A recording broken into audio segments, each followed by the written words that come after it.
حصے لطافت کو مٹا دیتی ہے، بشر کو بشر کی اوقات بھلا دیتی ہے۔ آؤ اس ماں کی زبانی بھی کوئی بات سنیں، روز بچوں کو جو بھوکا ہی سلا دیتی ہے۔ اپنی عزت کے بھروسے تھی جو مضبوط کھڑی، آخر ایک روز وہ سر اپنا جھکا دیتی ہے۔ اس کے دامن پہ لگے داغ یہی کہتے ہیں، بھوک تہذیب کے آداب مٹا دیتی ہے۔ صدر علی وقار، سردیوں کی ٹھٹھرتی ہوئی رات، منہ لپیٹے ایک مجبور ماں اپنے نومولود بچے کو ایدھی سینٹر کے باہر پڑے جھولے میں ڈال جاتی ہے۔ اس سے پوچھا گیا، کیا تجھے تیری ممتا ستائے گی نہیں؟ اس بچے کی سسکیاں تجھے رلائیں گی نہیں؟ اس کی چیخیں تیرے کانوں سے ٹکرائیں گی نہیں؟ تو کپ کپاتے ہوئے ہونٹوں سے جب مجبور ماں یہ جواب دیتی ہے کہ میں اپنے پیٹ کی بھوک تو برداشت کر سکتی ہوں، مگر اس بچے کا بھوک سے بلکنا مجھ سے دیکھا نہ گیا، تو اس پر یہ کہنا بجا بنتا ہے کہ خواب میں ماں کی محبت کو ملا دیتی ہے، بھوک تہذیب کے آداب مٹا دیتی ہے۔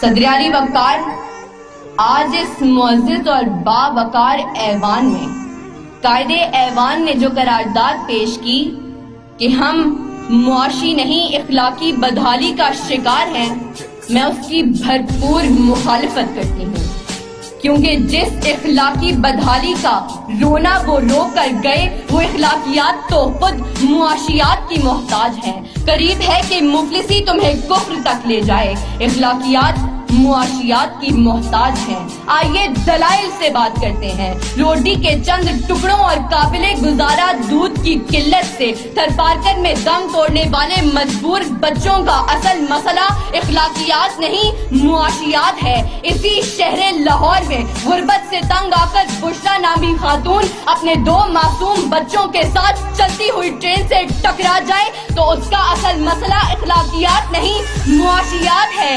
زرد چہرہ، آنکھیں اندر کو دھسی ہوئی اور بڑھاپے کی وجہ سے پورے جسم پر جھریاں لیے نشتر اسپتال ملتان کے باہر فقط 2 کلو آٹے کے عوض خون بیچنے والے بوڑھے کا اصل مسئلہ اخلاقیات نہیں معاشیات ہے۔ چہرہ بتا رہا تھا کہ مارا ہے بھوک نے، اور لوگ کہہ رہے تھے کہ کچھ کھا کے مر گیا۔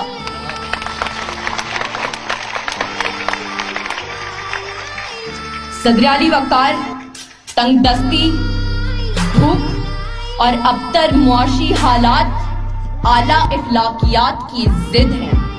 پہلے آپ تو تب ہوتا ہے کہ جب پیٹ کی بھوک اور غم روزگار نہ ہو۔ 2 × 2 4 روٹیوں کی بجائے 2 × 2 4 تو تب ہوتے ہیں کہ جب پیٹ کی بھوک اور غم روزگار نہ ہو۔ بیٹی کا 4 دیواری میں رہنا، خاندان کی عزت پر کٹ مرنا، یہ سب تو تب ہوتا ہے کہ جب پیٹ کی بھوک اور غم روزگار نہ ہو۔ چاند روٹی کی بجائے چاند میں چرخہ کاٹتی بڑھیا تو تب دکھائی دیتی ہے کہ جب پیٹ کی بھوک اور غم روزگار نہ ہو۔ کاکوں نے تصویر بنا دی آنکھوں میں، گول جو بھی چیز ہو روٹی لگتی ہے۔ اور تو اور عبادت اور ریاضت بھی تب ہوتی ہے کہ جب پیٹ کی بھوک اور غم روزگار نہ ہو۔ کون عاشق خدا کی ذات کا ہے؟ سارا چکر معاشیات کا ہے۔ صدر علی وقار، آئیے زمینی حقائق کا جائزہ لیجیے۔ آج کشمیر میں مسلمانوں کو اپنے گھروں میں بند ہوئے 115 دن گزر گئے۔ ہم نے اخلاقیات کا مظاہرہ کرتے ہوئے اقوام متحدہ میں قراردادیں پیش کی تو اسلامی ممالک نے پاکستان کی حمایت کے بجائے ہندوستان کی حمایت کی۔ تو کیا اس کی اصل وجہ یہ ہے کہ ہم اخلاقی پستی کا شکار ہیں؟ نہیں صدر علی وقار، ہرگز نہیں، بلکہ اصل وجہ تو یہ ہے کہ ہم معاشی طور پر کمزور ہیں۔ اس کمزوری کا علاج بھارت کی عالمی معیشت ہے۔ ہمیں یہ بات تسلیم کرنی ہوگی کہ ہم اخلاقی نہیں بلکہ معاشی بدحالی کا شکار ہیں، کیونکہ یہ اخلاقیات تو خود معاشیات کی محتاج ہیں۔